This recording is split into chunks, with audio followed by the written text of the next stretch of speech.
이게 강해 설교를 하다 보면 피할 수 없는 본문들이 나오는데 족보가 와르르 나올 때입니다. 넘어가려고 그랬더니 우리 김도영 목사님이 강해 설교를 하시는데 그냥 가시면 안 되죠. 그래서 족보 설교를 해달라고 해서 제가 할 수 없이 하게 됐습니다. 그러나 이 족보를 붙들고 제가 일주일을 기도를 해도 아무런 계시의 음성이 들리지를 않았습니다. 뭔 이야기를 해야 하나 하는 고민을 참 많이 했는데 또 하나님 은혜를 주셔서 여러분과 함께 또 나누도록 하겠습니다. 자, 한국 사람들은 유대인들은 족보 무지 따지죠. 그래서 족보에서 이름 판다 하는 말은 굉장히 무서운 말로 여겨지고 있습니다. 민족의 전통 이런 거 되게 중요하죠. 예, 저도 꽤 그거 따지는 소위 집안 사람인데 저는 좀 궁금했어요. 민족의 전통이라고 하는 이 제사와 족보 같은 것, 이것이 이런 민족의 전통인 아름다운 민족의 전통인데 우리는 이것을 어떻게 생각해야 하는가 하는 질문이 생겼습니다. 여러분, 제사와 족보라고 하는 이 민족의 전통이 굉장히 아름답다라고 말을 하지만 사실은 양반과 쌍놈이라고 하는 반상의 계급 제도를 유지하는 데 가장 효과적인 상징적 설득력을 가지고 있죠. 무슨 말입니까? 제사와 족보는 지배계급이었던 양반이 자기 통치를 정당화할 수 있는 근거가 됐습니다. 그리고 피지배계급이었던 평민과 소위 상놈들은 스스로가 이 사회에서 헤게모니를 주장할 수 없는 천민으로서 살아가야 했던 것이죠. 그들은 족보를 내세워서 우리는 조상 대대로 이런 집안이기에 이 땅과 논과 밭을 지배하고 소유하는 것은 정당하고 너희들은 여기에서 소작농으로 일인하고 살아야 한다 하는 것을 주장할 수 있는 근거가 되기도 했습니다. 너는 상놈 조상과 백정 조상을 만난 탓에 조상 탓에 너희는 이렇게 밑바닥 인생을 살아야 하고 나는 양반 조상 만난 덕에 너희들을 지배하고 살 수 있다 하는 지배 이데올로기가 형성이 되었던 것이죠. 그래서 이 일을 설득하는데 제사와 족보는 철저하게 그것을 도와주는 종교적 상징들이었습니다. 그래서 하층 계급들은 조상 탓하는 상놈으로 살아야 하는 운명의 굴레에 사로잡혀 있고 그리고 상층 계급인 양반은 조상 덕에 사는 권력을 가진 사람들이 되었던 것이죠. 이처럼 제사와 족보는 양반과 상놈으로 갈라진 계급 사회를 유지하는 데 아주 적절한 상징적 설득력이었다라는 것입니다. 한국에서 초대교회에 우리 개신교 선교 역사에 복음이 전해질 때 이 제사와 족보가 분명히 쉬운 문제가 아니었을 거예요. 민족의 전통인데 참 이것이 어려웠습니다. 저도 여러분 우암 송시열 선생 집안 26대 손으로 뼈대 있는 가문입니다. 저는 더더구나 그냥 큰아들이 아니라 저는 장손 수준이 아니라 종손 수준입니다. 종손이 장손보다 못한 줄 알고 계시는 분들도 계신데 그것은 종갓집 시종자라는 뜻이에요. 소위 말해서 저는 집안의 이 대의 근본이 되는 사람이다라는 거죠. 그래서 저희 아내에게 정말 결혼할 때 그랬어요. 내가 종손인데 괜찮냐? 그러니까 목사님 집안이고 기독교 집안이었던 저희 아내는 그게 무슨 말인지를 모르고 큰아들인 줄 알고 오케이 이렇게 했다가 1년에 최소한 제사가 13번에서 15번씩 진행되는 그 제사에 종부 며느리로 모든 음식을 준비해야 되는 황당함 앞에 섰죠.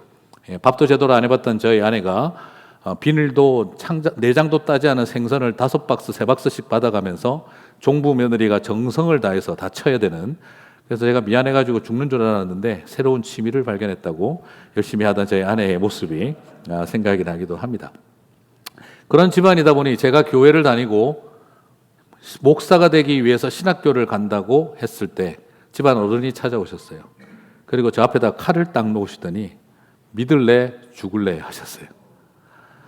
종갓집의 종손이 예수를 믿어 제사를 거부하는 순간 너는 족보에서 이름 파고 그러면 너는 죽어야 된다는 분위기였었습니다. 그때 저는 예수를 믿는다는 게 이렇게 유교적 집안에서 쉬운 게 아니구나 하는 것을 느낄 수가 있었죠. 그래서 저는 궁금했습니다.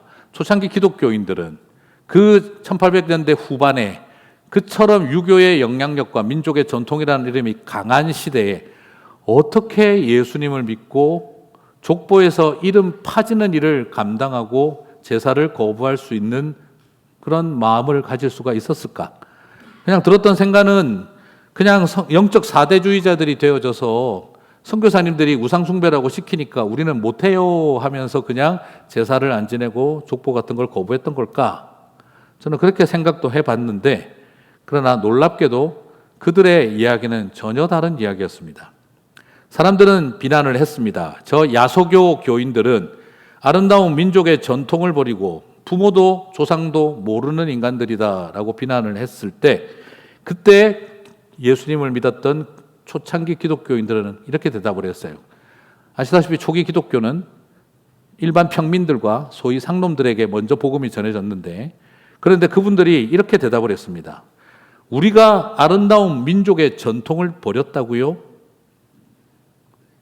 양반들에게나 아름다운 민족의 전통이지 우리 같은 상놈들에게는 아름다운 민족의 전통이 아니라 악습입니다. 우리가 민족의 전통을 버린 것이 아니라 민족의 전통의 이름으로 우리들을 버렸습니다. 우리는 그렇게 짓밟히며 살아가는 것이 당연한 인생들처럼 버림받았습니다. 민족의 전통에게 버림받은 우리들을 어느 날 왕 같은 제사장으로 똑같은 사람으로 여겨주시는 예수님을 만났습니다. 그래서 민족의 전통에 버림받은 우리들이 우리를 사람으로 여겨주는 예수님을 만났습니다. 우리가 민족의 전통을 버린 적이 없습니다. 민족의 전통이 우리를 버렸던 것이죠. 라고 대답을 했던 거예요. 저는 그것을 보고 굉장히 큰 충격을 받고 도전을 받았습니다. 그래, 초창기 기독교인들은 영적인 사대주의자들이 돼서 선교사님들이 시키는 대로 우리는 못해요 한 사람들이 아니라 그들은 주도적으로 버림받은 사회적 미천한 계급과 신분으로 살아가던 그들이 왕같은 제사장으로 여겨주는 예수 그리스도를 만났던 것이죠. 맞습니다. 어느 집안에 대단한 족보 들고 우리가 천국 가지 않습니다. 그래서 그들은 족보 집어던지고 하나님의 생명책에 기록된 이름을 찾았을 뿐인 것이죠. 우리 집안이 얼마나 대단한 역사를 가지고 있는지를 추구했던 것이 아니라 하나님의 구속사의 한 페이지에 들어가는 것을 선택했다는 것입니다. 맞습니다. 영의정 집안이든 이시조선 왕가의 집안 자녀든 그것이 저와 여러분을 천국으로 이끌어가는 것이 아니라 생명책에 기록된 사람들은 누구든지 주님의 나라에 초청받는 하나님의 자녀들인 줄 믿습니다. 이것이 우리에게 주어진 축복인 것이죠. 그러므로 부탁드리고 싶습니다. 교회를 다니시는 그리스도인들이 믿음의 명문과 믿음의 영적 족보 이런 이야기는 좀 제발 안 하셨으면 좋겠습니다. 그 말을 듣는 순간 기독교 안에도 로얄 패밀리가 있고 기독교 안에도 권문 세도가가 있는 것처럼 착각을 할 정도입니다. 이것은 아주 유교적인 생각입니다. 기독교 안에 들어있는 유교적 누룩입니다. 심하게 말하면 여전히 양반 콤플렉스에 빠져있는 생각입니다. 돈 주고 양반 족보라도 사서 면천하고 싶었던 상놈들의 양반 콤플렉스, 아니면 주인 족보 들고 야반 도주에서 양반인 척 신용하며 살아왔던 그 상놈들의 양반 콤플렉스라고 해도 과언이 아닙니다. 아니면 집안이 대대적으로 양반 집안이었다면 예수를 믿고도 양반처럼 살고 싶은 기독교 양반, 기독교 귀족주의적 사고에 더 가깝다라는 생각이 듭니다. 그러므로 교회 다니는 사람들이 믿음의 명문가 이런 이야기를 좀 하지 마시기 바랍니다. 우리는 죄인 중에 괴수들인데, 죄인 중에 괴수들이 하나님의 은혜로 구원받아서 집안의 명문가를 자랑하는 일이 이것이 가할 수 있는 내용이 아닙니다. 그렇게 생각한다면 그것은 슬픈 이야기입니다. 실제 예수님 시대 때 유대인들도 우리 한국 사람들처럼 족보 좋아하는 사람들은 이런 데 빠져 있었습니다. 원래 성경에 족보가 왜 나오는지는 싹 다 잊어버리고 그냥 우리 집안의 족보가 성경에 있다, 이걸 가지고 무지무지 자기 자신들의 조상의 이름을 자랑하고 다녔습니다. 그래서 우리가 유대교 안에서 얼마나 명문가인지를 자랑하고 싶었던 거죠. 너희들은 모르지. 우리는 성경에 우리 집안에 족보가 나와요. 성경에 우리 집안에 족보가 있어. 나는 아브라함의 직계 몇 대야. 이걸 자랑하는 것이 유대인들의 모습이었습니다. 그래서 예수님이 말씀하신 거예요. 돌들을 가지고도 아브라함의 자손을 만들 수 있다. 자랑하지 마라. 족보. 그리고 그 마음을 알고 있는 디모데도 말했습니다. 디도서 1장 4절 같이 읽겠습니다. 신하와 끝없는 족보에 몰두하지 말게 하려 함이라. 이런 것은 믿음 안에 있는 하나님의 경륜을 이룸보다 도리어 변론을 내는 것이라. 디도서 3장 9절 같이 읽겠습니다. 그러나 어리석은 변론과 족보 이야기와 분쟁과 율법에 대한 다툼은 피하라. 이것은 무익한 것이요 헛된 것이니라. 여러분, 당시 유대인들도 예수님 시대 때 성경에 나오는 족보가 있으면 그것 들고 천국 가는 줄 알고 있었어요. 그래서 우리는 하나님 나라의 정통파 집안이고 우리 가족은 무조건 구원받았다는 족보 들고 천국 가는 줄 알고 있었던 사람들입니다. 그런데 예수님은 돌들을 가지고도 아브라함의 자손을 만들 수 있으니 족보 자랑하지 말 것이고, 사도 바울은 그것은 어리석은 일이고 헛되고 무익하고 해가 된다라고 이야기를 한 것입니다. 실제로 그랬습니다. 초대교회 그 당시에는 두 종류의 족보 싸움이 있었어요. 로마인들도 같은 교회를 만들고 나니까 은근히 자존심이 상하는 겁니다.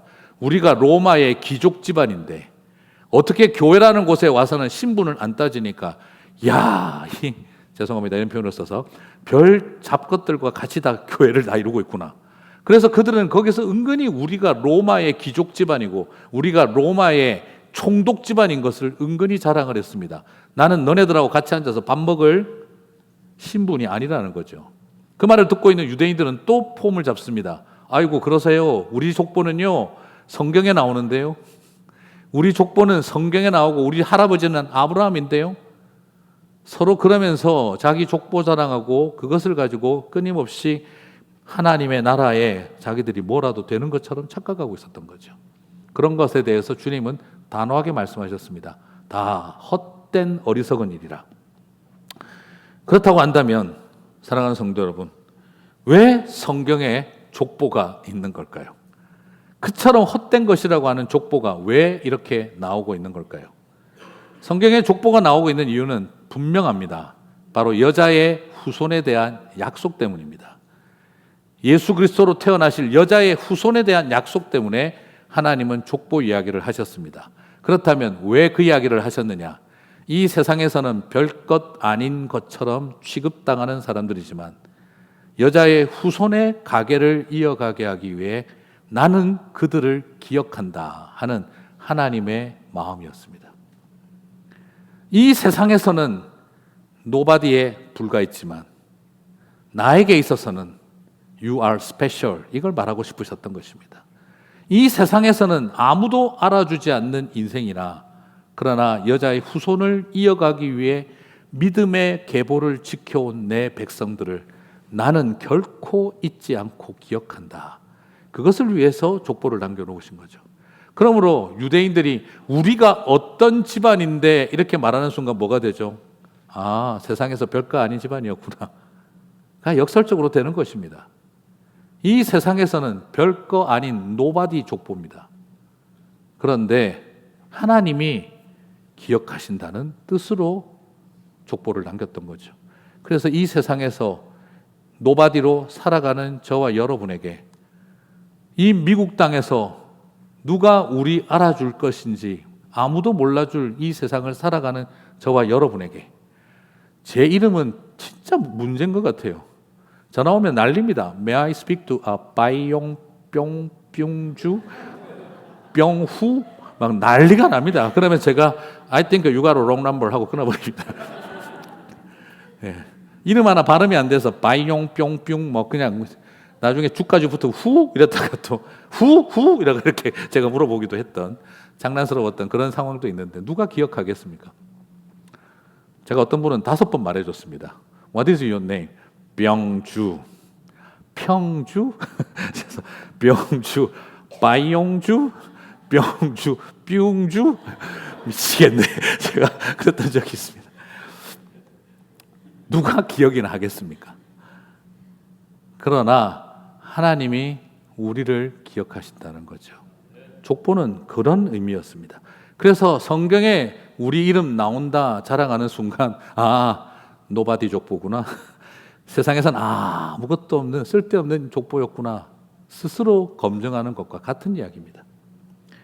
그러면 오늘 출애굽기에서 이 족보의 이야기는 왜 기록이 되어 있는 걸까요? 출애굽기 족보는 또 다른 의미를 좀 가지고 있습니다. 이것을 이해하기 위해서는 창세기 15장 16절을 봐야 됩니다. 여러분 여러 번 말씀드렸죠. 출애굽기는 창세기의 속편입니다. 아브라함과 맺은 언약이 어떻게 성취되는지를 볼 수 있다. 여러 번 말씀드렸습니다. 자, 같이 읽겠습니다. 내 자손은 4대 만에 이 땅으로 돌아오리니. 이게 누구에게 한 약속이냐면 아브라함과 하나님이 맺은 언약입니다. 짐승을 쪼개어 놓고 피가 흥건한 가운데 언약을 맺을 때 하나님이 말씀하셨습니다. 네 자손은 이방의 객이 되어 400년을 지낼 것이고 아모리 족속의 죄가 관영하여 할 때까지 이방 땅의 객으로 노예로 존재할 것이니 4대가 지나면 너희들이 약속의 땅으로 돌아오게 되리라. 하나님은 출애굽의 예언, 노예로 살아갈 400년의 이야기를 아브라함에게 이미 예언하고 계셨던 것이죠. 그래서 오늘 갑자기 모세가 이제 하나님 앞에 결단하고 이제 쓰임받기 직전에 파라오를 만나기 직전에 왜 족보 이야기를 끄집어내었는지를 보게 됩니다. 내가 이렇게 대단한 집안의 사람이다를 드러내는 게 아니라 하나님은 이처럼 약속에 신실하시다를 증거하는 것이죠. 출애굽기 6장 16절 보겠습니다. 이집트 땅에 정착했던 야곱의 12아들, 일대가 레위죠. 그 중에 하나가 레위죠. 레위의 아들들의 이름은 그들의 족보대로 이러하니, 같이 읽겠습니다. 게르손과 고핫과 무라리요, 레위의 나이는 137세였으며 제일 먼저 정착한 1대 레위, 2대가 게르손, 고핫, 무라리입니다. 그 중에서 2대 고핫을 주목해서 족보가 이어집니다.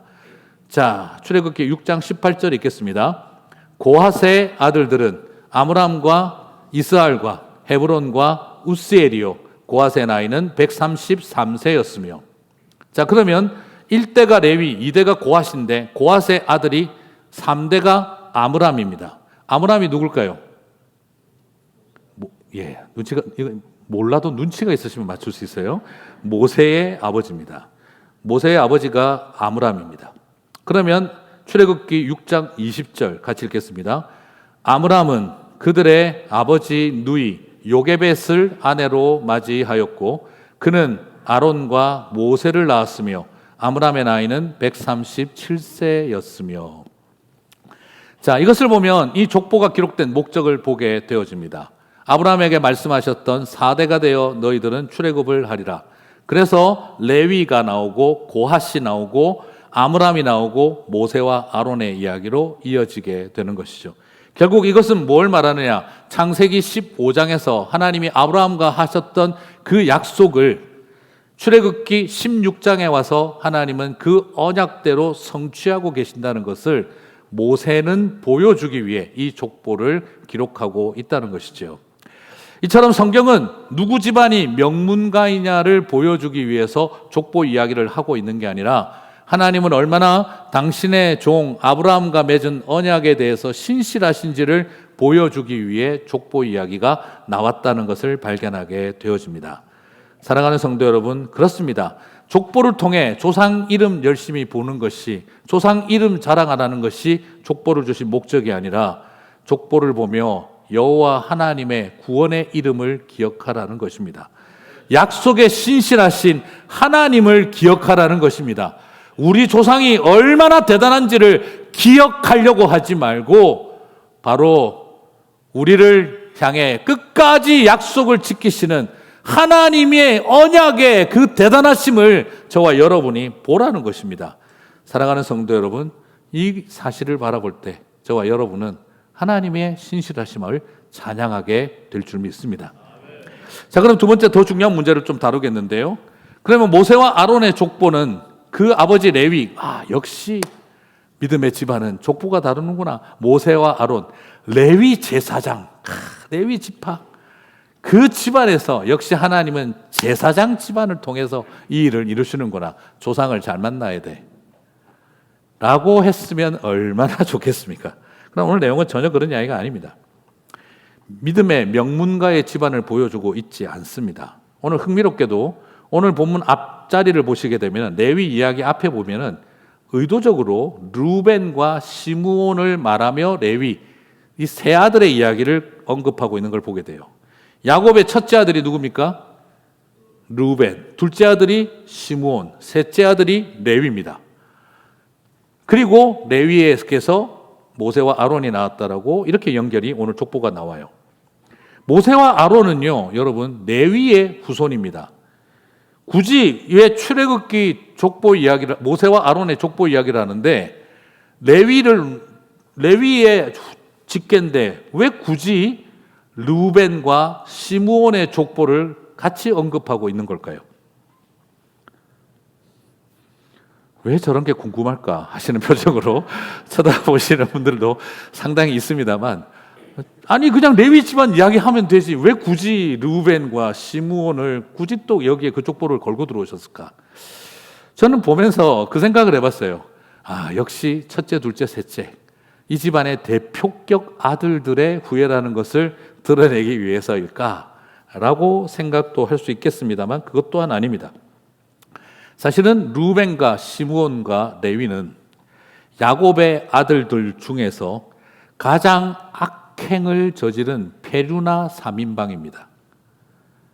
아버지가 저주했던 아들들입니다. 아버지가 호적에서 이름 파버린 아들들입니다.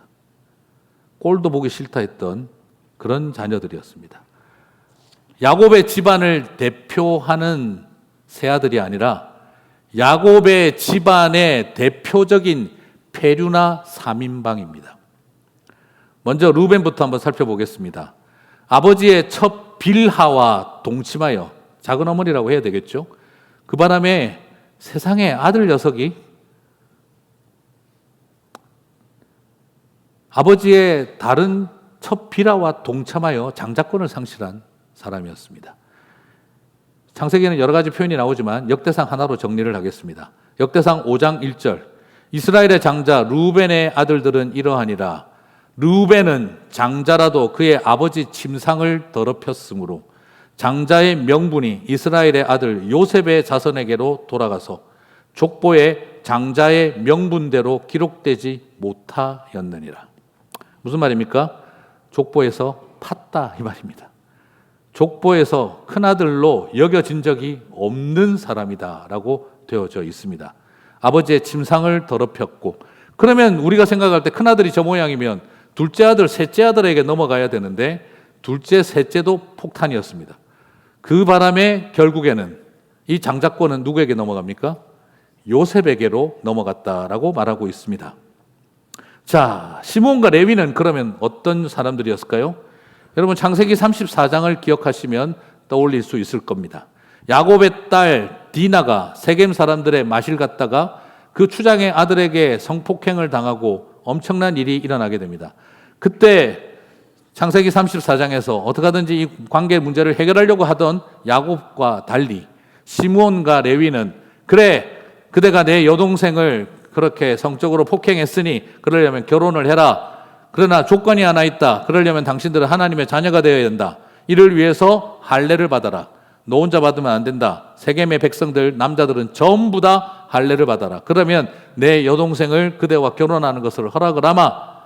그래가지고 온 세겜의 남자들이 할례를 받고 전투력을 완전히 상실했을 때 시므온과 레위는 칼을 뽑아 들고 뛰어들어가 완전히 제노사이드를 해버린 겁니다. 학살을 벌여서 세겜의 모든 남자들을 도륙시켜버리고 말았습니다. 온 곳에 피가 넘치도록 만들어버리는 살인자의 길을 바로 시므온과 레위가 걸어가게 되어지죠. 이것이 야곱에게는 굉장한 충격이었고 상처가 된 것 같습니다. 아마도 디나는 그 이후로 굉장히 심각한 문제를 겪었던 것 같기도 합니다. 그래서 아버지 야곱은 이집트에서 자신의 생명이 다할 때 아들들을 위해서 기도하였는데 시므온과 레위를 향해서는 거의 치를 떨며 저주의 저주를 퍼붓습니다. 창세기 49장 5절에서 7절, 시므온과 레위는 형제요 그들의 칼은 폭력의 도구로다. 같이 읽겠습니다. 내 호나 그들의 모의에 상관하지 말지어다. 내 영광아 그들의 집회에 참여하지 말지어다. 그들이 그들의 분노대로 사람을 죽이고 그들의 혈기대로 소의 발목 힘줄을 끊었음이로다. 그 노여움이 혹독하니 저주를 받을 것이요 분기가 맹렬하니 저주를 받을 것이라. 내가 그들을 야곱 중에서 나누며 이스라엘 자 중에서 흩으리로다. 여러분, 얼마나 야곱이 가슴속에 분노가 쌓였는지 죽기 직전 두 아들을 향해서는 따로따로도 아니고 뭉태기로 몰아서 그냥 한마디로 저주의 저주, 두 번이나 걸치는 저주를 선언하고 있습니다. 그리고 니네들은 다 흩어져 버려라 라고 선언해버린 것이죠. 여러분, 이 정도면 르우벤이나 시므온이나 레위의 이야기는 모세의 입장에서 자랑스러운 족보도 아니고 끄집어 내놓아야 할 이유도 없는 족보입니다. 말 그대로 페류나 3인방 족보입니다. 소위 말하는 믿음의 명문가가 아니라 하나님 앞에서 저주받은 집안 자식이다 이 말인 것이죠. 아버지가 치를 떨듯이 두 번이나 저주를 내린 아들입니다. 여러분은 여기서 무엇을 보십니까? 믿음의 명문가의 집안에서 모세와 아론이 태어나 민족 해방 지도자가 되어지고 이스라엘 대제사장이 되었다를 선언한 것이 아니라 살인자의 아들의 핏줄에서 그 아버지의 저주가 흘러내려오는 집안에서 하나님은, 하나님의 복음의 능력은, 구원의 능력은 그 살인의 피를, 저주의 피를 끊고 민족을 살리고 예배의 대제사장이 되게 세우셨다는 것입니다. 사랑하는 성도 여러분, 이것이 저와 여러분을 향한 하나님의 은혜인 줄 믿습니다. 여러분의 부모 세대가 얼마나 부끄러운 일을 했든지, 그래서 우리 부모의 아버지가 이런 우리를 바라보고 어떤 저주를 했든지, 우리는 당연히 이 가계에 흐르는 저주와 피의 역사에 사로잡혀 살 것처럼 생각했지만 하나님은 다시 해방의 역사의 지도자로, 그리고 예배의 일대 대제사장으로 그 집안의 아들들을 세우셨다는 것입니다. 그러므로 가게에 흐르는 저주를 끊으라, 이상한 데 또 돌아다니지 마십시오. 오늘 두 가지 이야기합니다. 기도, 믿음의 명문가 좀 이런 이야기 좀 하지 마시고, 가게에 흐르는 저주를 끊으라 또 이러고 다니지도 마시고, 오직 복음의 능력은 살인의 핏줄 위에, 저주받은 핏줄 위에 다시 생명의 역사를 시작하시는 줄 믿습니다. 그렇습니다. 족보의 능력을 믿지 마십시오. 족보의 저주를 이기는 하나님의 구원 역사와 복음의 능력을 믿으시기를 바랍니다. 이런 레위의 집안을 제사장과 성전을 섬기는 사람들로 주님은 세우셨습니다. 맞아요. 수많은 칼을 뽑아들고 나아가서 수많은 사람들을 죽였던 살인검을 들었던 살인자 레위에게 하나님은 이제는 사람을 살리는 제물을 바치는 활인검을 든 제사장의 칼을 들게 하셨습니다. 이것이 하나님의 은혜이고 능력인 줄 믿습니다. 그래요. 내 분노를, 그리고 내 혈기를, 내 원수를 갚기 위해 하나님의 이름을, 할례를 이용해서 사람을 죽이던 레위, 어쩌면 하나님 이름을 빙자해서 폭력을 정당화하는 기독교인들의 표상과 같았던 레위, 하나님의 이름을 이용하여 사람들을 죽이는 일에 이용했던 이 레위를 이제 자신의 살인자들과 죄인들을 위하여 재물을 잡는 칼을 쓰게 만드신 것이 하나님의 은혜인 줄 믿습니다.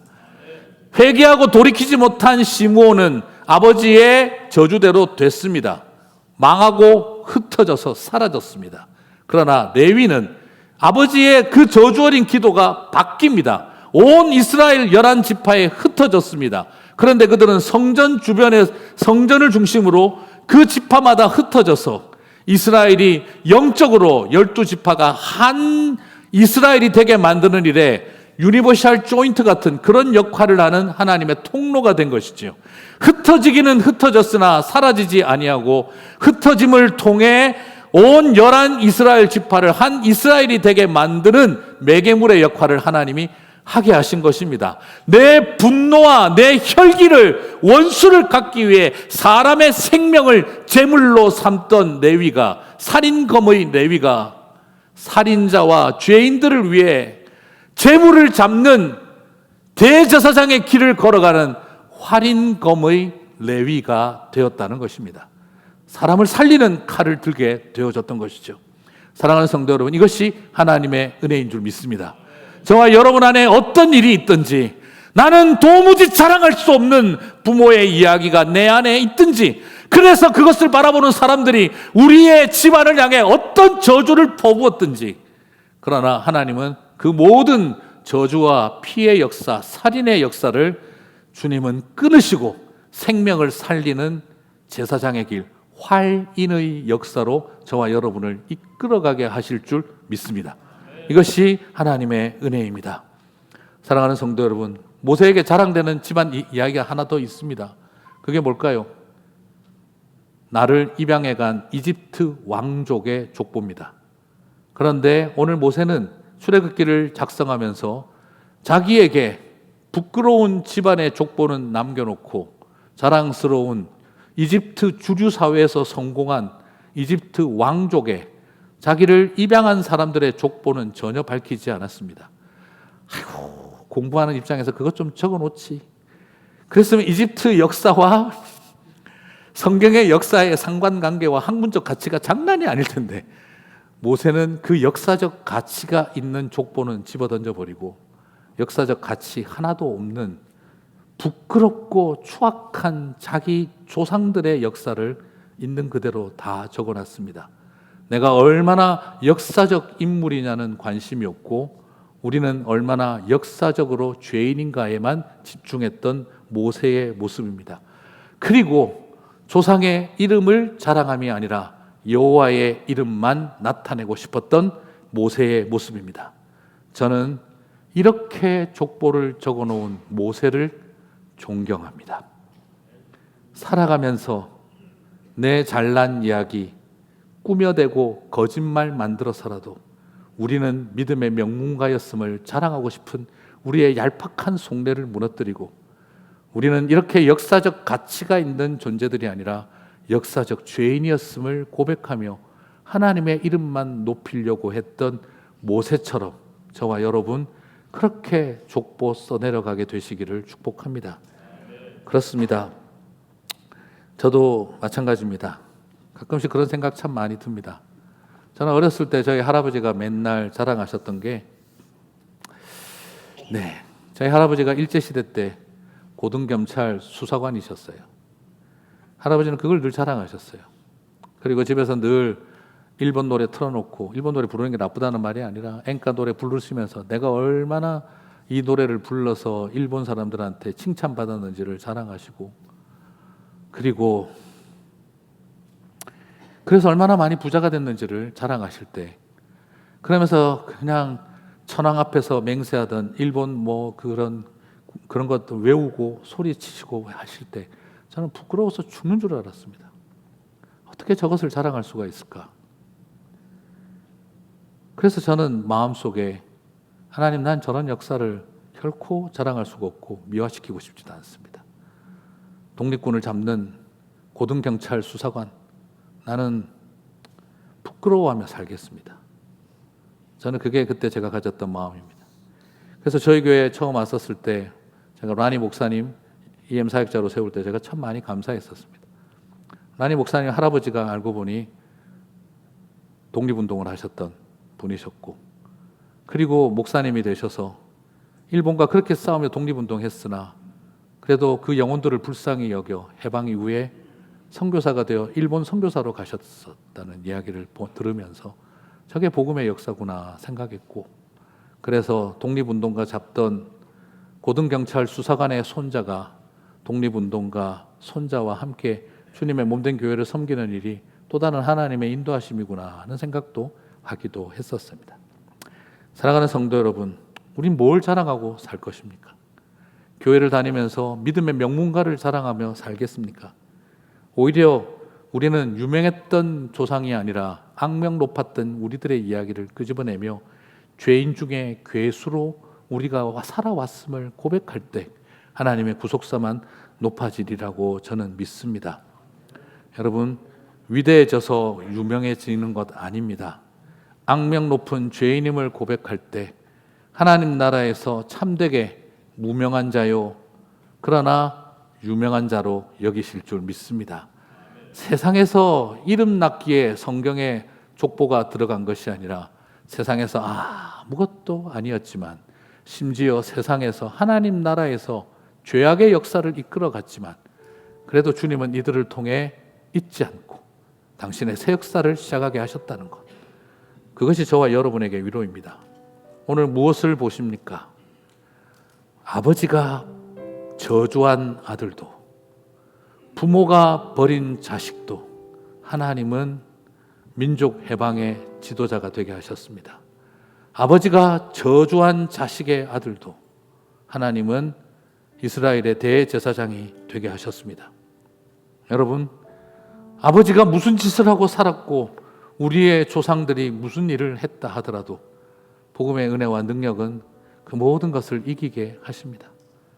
사랑하는 성도 여러분, 우리의 모습을 자랑함이 아니라 이런 우리를 사용하시는 그 은혜 앞에 감사하며 살아가는 저와 여러분이 될 때 주님은 저와 여러분을 기억하실 것입니다. 아름답다 하실 줄 믿습니다.